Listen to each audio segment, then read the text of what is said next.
What's up, everybody? Welcome back to Project Central. My name is Nick, and today we're going over 10 more hunting items from Harbor Freight. Dang it, I did it again. Alright, much better. So, counting these down in some particular order, let's get going. So first off, at number 10 is going to be batteries. All of our gear eats batteries, whether you've got game cameras. Most of my game cameras take 8 AA batteries. It's ridiculous. And Harbor Freight has a pretty good selection of batteries. Their Thunderbolt line is their kind of like their upper end line. Tests have shown that they're not bad. They're not like the best on the market, but if you can catch them on sale, they're pretty good. Pretty good deal at least. Especially for stuff that you're literally going to throw away at some point. Except if you get their rechargeable batteries. That's these right here, and they've got like this slim charger. You can charge like 4 of them at a time. They've also got some of these round batteries for other gear, I guess, whatever those take. So if you need some batteries, check those out. Next up at number 9 is going to be the orange safety vest. Deer, for whatever reason, when they see orange, it just looks gray to them. So the reason I know Harbor Freight is doing this specifically for hunters is because there is no reflective material on it. So that is not a safety vest that's going to keep anyone safe dusk or at night if they're working around, you know, anything moving or machinery or whatever. So must be for us hunters. Next two are going to be for my tree stand archery hunters, right? So first up is we're going to show these cable locks. If you're hunting public land and you want to go do some advanced scouting and leave your tree stand up, well, you might as well spend the extra 15 or 20 bucks to make sure that nobody steals it, right? Nothing is cheap anymore. Tree stands are very expensive. You're going to spend your time going out there getting set up. Buy a $15 bike lock. Or if it's a bigger tree, there's some longer ones you can put a padlock on. Throw it around the tree, lock it on there so nobody can steal your stuff. And next at number 7, when you get up to the tree stand, there are these screw-in hooks. Obviously these are for like shovels and rakes and stuff in your garage, but this big hook looks like you could hang a bow from it.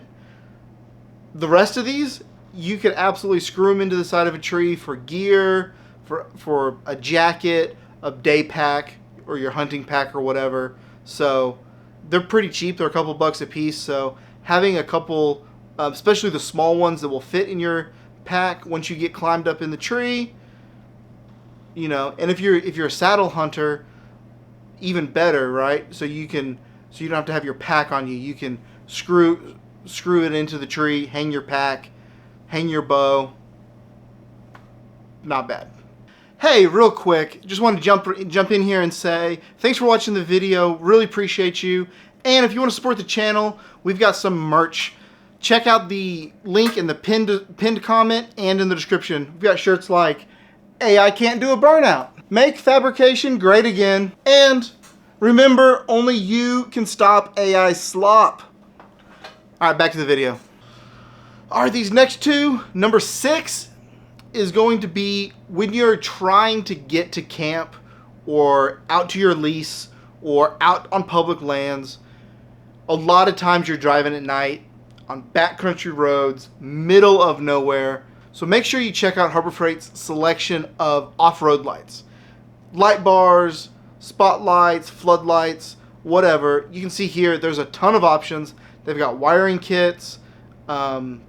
And not only is this good for like actually getting out and you're out in the country so you have lots of visibility, but nobody wants to be the person who takes out that 10-point buck with the front grill of your truck and your buddies make fun of you for at least the next year, probably multiple years. So get some lights, make sure you don't hit any deer on the way to deer camp, because that would just be the worst. And number 5, we are going to talk really quickly. I couldn't find him in my Harbor Freight, or else I would have got some B-roll of it. But I'll show you the one I've got, and it is a hitch carrier.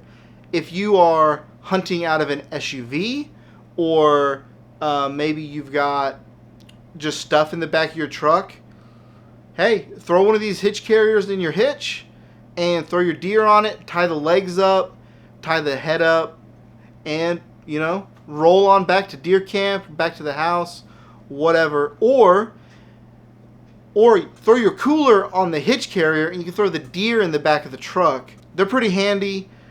We've used ours off and on. We actually drove all the way from Oklahoma City to Washington, D.C. last year with our hitch carrier on our Suburban, and it was very nice.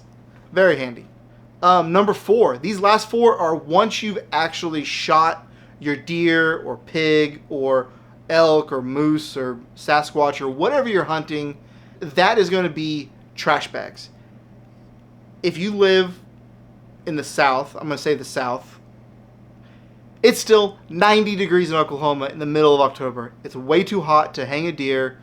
So whenever you shoot one and it's still hot outside, you've got to quarter it and put it on ice until the rigor passes, right? So if it's too hot where you're at and you just need some cheap trash bags, they make these 2 different sizes, the big ones, or if you're like my buddy Will and you shoot little deer, they've got smaller ones as well for your quarters and stuff. Number 3, I'm calling out, okay, add this with the trash bags.